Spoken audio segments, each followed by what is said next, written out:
Next question is from Mads Villar. Hi, sir. I'm here po. Sir, yung undersecretaries mo, ikaw yung personal na nagrekomenda sa kanila kay Pangulo? Yes. Yes. Opo, dati mo silang nakasama sa trabaho and alam mo po yung background talaga nila? Yes. Yes. At sa pagkakaalam ko, isa-isahin na lang natin. Unahin na natin yung gwapong-gwapong Yusek na nandito ngayon. Si Yusek Rico Bernabe, no? Galing siya sa Napolcom. Wala siyang koneksyon sa contractor. Hindi siya contractor. No? Pangalawa, si General Ato Bisnar, na very respected general ng Philippine National Police. No? Na galing sa OTS, nakasama ko doon. At nakita nyo naman kung gaano ka taas ng integridad ni General Bisnar. Kasama ko siyang mga nagtanggal ng mga sumubok magtanimbala ulit doon. At nawala ang tanimbala under his watch. Si General Charles Calima, PNP General din yon. Ngayon, hindi ko alam kung makaklasify nyo ba ang San Miguel Corporation as a contractor. Hindi naman siguro. Kasi doon siya nanggaling sa San Miguel Corporation. Hindi naman siguro yun ang sinasabi ni Congressman Rian Reviste na related sa contractor o empleyado ng contractor. San Miguel Corporation sa nanggaling. Hiniram ko siya mismo kay Mr. Ramon Ang. Pinagpaalam ko siya kasi kailangan natin ng mga matatapang at may integridad na na tutulong sa atin dito.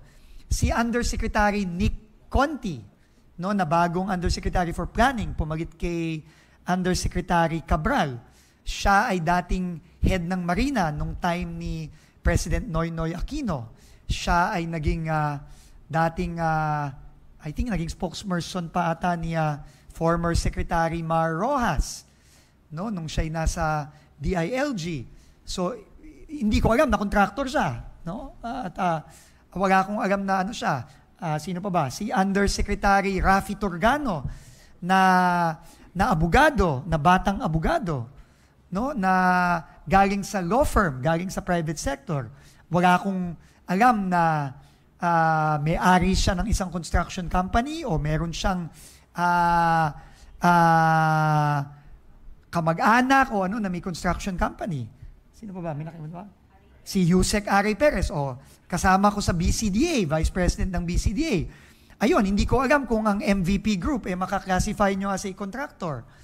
No? Kasi galing siya, dati siyang presidente ng Metro Pacific Tollways Corporation at Chief Regulatory Officer ng Metro Pacific Tollways Corporation. So, pinaagam ko din siya at hiniram ko siya kay Mr. Manny Pangilinan. So, sila ang mga undersecretaries natin. So, very open ang kanilang mga background, no? At totoo, handpick ko talaga sila lahat. Pero, iimbestigahan ko sila. No? Titignan ko kung sino ba dyan ang posibleng either related, kung mausap, kung ano man. Pero, maganda sana, malaman ko na straight from the source. No, mas madali yun. Mas mapadali ang trabaho natin. Pero, nung sila'y pinasok ko dito, I vouched for them sa presidente dahil kilala ko sila all personally at galing sila sa, kung hindi man sa gobyerno, galing sila sa mga tanyag na kumpanya. San Miguel Corporation, in the case of General Calima, and Metro Pacific Corporation, Tollways Corporation, in the case of Undersecretary Perez. So yun. No? So yun ang kanilang background. Thank you. Next is Sir Mark Salazar from GMA7. Magandang hapon. Wala. Magandang hapon, Sec.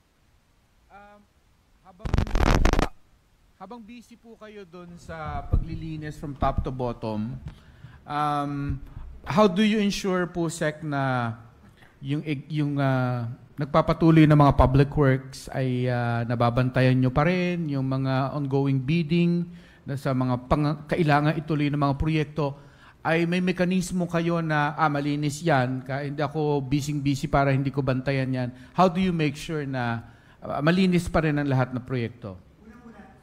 Thank you for that. Napaka-importante ng tanong. No? Unang-una, naglabas tayo ng clear directives. Una, pinasuspend natin kung nakagagan nyo lahat ng bidding. Pinasuspend natin lahat ng natitirang bidding for 2025. Although kakaunti na lang yun. No? Kasi nga, pumasok ako September na, at ngayon, fourth quarter na, kakaunti na lang talaga natira. Pero pinahinto pa rin natin yan. At pinaresume lang natin yan nung nagkaroon tayo ng clear guidelines kung ano ang kailangan sundin, ang kailangan gawin, na may kaakibat na penalty. Dati kasi, alam mo ang problema kasi dati, walang takot eh. Walang takot na pag nahuli, kunyari, hindi ka nag-live stream. Pag hindi ka nag-live stream dito, tatanggalin ka talaga namin. Bawal yun. Kung hindi mo sinunod yung mga rules ng Procurement Act, talagang hindi to lokohan. Talagang matatanggal at makakasuhan pa for bid rigging. So, yun ang unang-una, no? Ikalawa, pinapaigting natin at tuloy-tuloy natin pinapaigting ang monitoring ng mga proyekto. Kasi hindi ako papayag na under my watch na magkakaroon ng ghost project katulad nung mga nakita natin nung mga nakaraang taon na nahuli ni Pangulo, na nahuli natin, pagpasok natin. Hindi tayo papayag. Kaya marami tayong mga gagawin. In fact, marami tayong i-announce in the next few days and weeks. Talagang para masigurado na to at wala nang makakalusot. Kasi hindi madaling i-monitor ang proyekto ng libu-libong proyekto ng DPWH. Pero again, yung takot ang pinaka-importante dito. Kailangan matakot silang lahat na ngayon meron ng consequence. Ang pandaraya, ang pagnanakaw. Meron ng consequence yan. Hindi ka mukha dati, nakakala nila, makakalusot na lang sila. Hindi na ganun ngayon. At kung meron mang makalusot dyan, halimbawa, may mga na-implement na at nabayaran na bago ako pumasok, again, pasensyahan tayo. At kasi mahuhuli at mahuhuli din kayo. Mahuhuli at mahuhuli din. It may take some time dahil sa dami ng proyekto, pero mahuhuli at mahuhuli din kayo. At pag nahuli kayo, sorry na lang, tanggal kayo, kaso kayo, baka pati yung assets ninyo at assets ng mga pamilya nyo mawawala. Kawawa naman yung mga pamilya nyo, no? Mamumulubi pa dahil sa kalokohan ninyo. So yun ang ating ginagawa ngayon, at tuloy-tuloy natin ginagawa. Hindi pa to tapos, tuloy-tuloy pa to, marami pa tayong reformang gagawin. Pero nagsisimula na tayo. Last 3 questions. I follow up. Do you expect delays ng mga proyekto dahil siyempre Posible. Sinimulan ng marumi, baka ayaw gumalaw ngayon. Posible. In fact, napapansin na namin yan na may mga delay. Unfortunate yan, nakakalungkot yan. Kasi importante itong mga proyektong to eh. Pero para sa akin, kaysa naman manakaw ulit at masayang na naman ang pera ng mga kababayan, okay lang kung may konting delay. Okay lang. Pero, importante din na walang delay. Kaya nga nakikita nyo, halimbawa, itong nasirang bridge sa Pigatan. Ngayon, nakikita nyo, I don't know kung napansin nyo, i-report ko na lang next week. Sabi ng Pangulo natin, bilisan ang pagpapagawa ng detour bridge. At ngayon, sa kasalukuyan, 24/7 ang trabaho sa Pigatan. Araw-gabi ang trabaho dyan. Hindi tumitigil. In fact, nagre-report sa akin yung regional director doon, gabi-gabi. Nagpapadala ng video sa akin, saka mga litrato, gabi-gabi. Para masigurado ko na talaga nagtatrabaho 24/7 yung mga contractor doon. At siguradong matatapos natin in 60 days. Kasi yun ang deadline na binigay ng Pangulo para matayo natin yung anong yun. Kung magawa natin yun, tingin ko record yun, never pa nagawa sa DPWH yun. At yung mga ginagawa din natin ngayon, yung inaayos nating mga classrooms para sa DepEd, marami na tayong nagawa. Papakita ko yung report sa Masbate, papakita ko yung report sa Cebu, at ngayon nagsisimula na rin sa Davao, yung mga tinamaan ng lindol at ng bagyo. So, binibigisan natin. Pero kung may madelay dahil dito, dahil sa naghihigpit tayo, tingin ko, okay lang. Kesa naman manakaw ulit yung pera. Next question from Luisito again. Secretary, sorry. For clarification, saka for the record lang po ulit. So, kasunod po nung binabagay nyo yung kumpiyansa nyo po sa mga dinala nyo pong mga undersecretaries, so, tinatanggi niyo po yung allegation po ni Congressman Hindi ko Reviste? sinabi yun. Hindi ko sinabing tinatanggi ko. Ang sinabi ko, iimbestigahan ko. Di ba yun ang sinabi ko kanina? Iimbestigahan ko at Ang hinihingi ko kay Congressman Leandro Reviste, sabihin niya sa akin yung detalye para mas mapadali yung trabaho natin. Para malaman natin kung meron ba talaga o wala. Pero never ko sinabing tinatanggi ko. Thank you. Thank you. Next question from Sir Pat. Yes. Sir, ako, mababaw lang sa akin, sir. Yung All Saints Day, tatay ko kasi sa Agunoy. Naka-4 na patong na kami, puro mulubog yun eh. Anyway, sir, may isa pa ako i-report sa'yo sa Maynila. May nahukay ako. Yung likod ng Justice Abad Santos Hospital, may 700 million annex na itatayo doon eh. Phase 1, Phase 2, nailabas na. No, sir. Yung annex ng Justice Abad Santos Medical Center sa may San Nicolas, Binondo. So, local government. Pero DPWH po yon, started 2017. Ang si Bernardo po yung city engineer ng Manila pa noon, erap. Opo, ganito po yung... Pero ang nag-implement po ay DPWH o ang City of Manila? Meron pong contractor eh. Ang contractor na trace namin, another Diskaya. Opo, pero ang importante po dyan, kung yan po ay isang city hospital, kailangan malaman natin kung ang City of Manila ang nagpapatayo o DPWH ba, kung district hospital siya. So, aalamin ko po. Budget daw po ng DOH, DPWH ang papatak Aalamin po natin kung ganyan. Opo, kasi gusto ko ang isama to sa DOH na package na investigation. Aalamin po natin. So, Pakibigay po sa akin ang detalye. Sir, ito po ang catch ng kwento.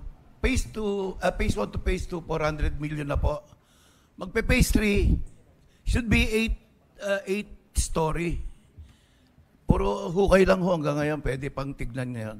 Patignan nyo na lang po, paano, dahil cramp up yung yung Justice Abad Santos, napakaliit po, para accommodate yung mga tondo folks, yung mostly mga mahihirap sa tondo ang kinikater po noon eh. Indelpan, pag gano'n.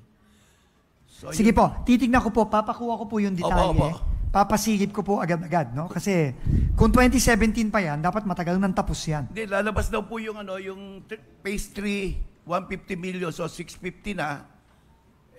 I do not know kung... Aagamin po natin yan. No? May bago tayong regional director sa NCR, aagamin po natin. Meron na po ako sinulat sa Tribune, Padala i-scan lang po. po sa akin.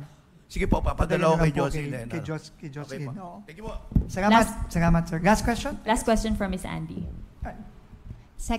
Sabi rin po ni Congressman Levisa, he's also calling on the DPWH to release daw po yung budget data, data on DPWH data per legislative district and yung projects funded by allocable and non-allocable funds per district and who are the proponents. Kasi sabi po niya, nabanggit niyo po sa previous House budget hearing that you will disclose, and sabi po kasi niya parang wala pa daw hanggang ngayon, and he's kind of linking it that to dahil ba may possible conflict of interest if you will disclose. Well, unang-una, no, yung legislative district breakdown, ngayon na napasa na ang General Appropriations Bill, that is publicly available. In fact, pagka lumabas yung GAB, pinablish na yung GAB, madali nating mahanap yon per legislative district. Kasi ang budget natin, line item yan eh. Project yan at magagaman natin kung saang distrito, saang probinsya, saang lugar. So, madali yang makuha. At pagka lumabas na yung GAB, gagawin natin yan. No, gagawin natin yan at madali naman yang makuha. Yung sa allocable, non-allocable, to be quite honest, hindi ko nga naintindihan yan eh, kung anong ibig sabihin hanggang ngayon eh. No? Pero ang importante, makita natin ano ba ang mga project per legislative district. Tama po si Congressman Gian dyan. At ipoprovide po natin yan. Pero base na sa GAB. No, sabi naman niya, I think, based sa GAB. So, madali naman po nating makuha yan. Pagtutulungan na lang natin dito. At pagkalabas ng GAB, gumawa sa may GAB? Napublish na may GAB? Today daw. So, once na gumawa yung GAB, i-kakal na lang natin yon para malaman natin ano ang breakdown per legislative district.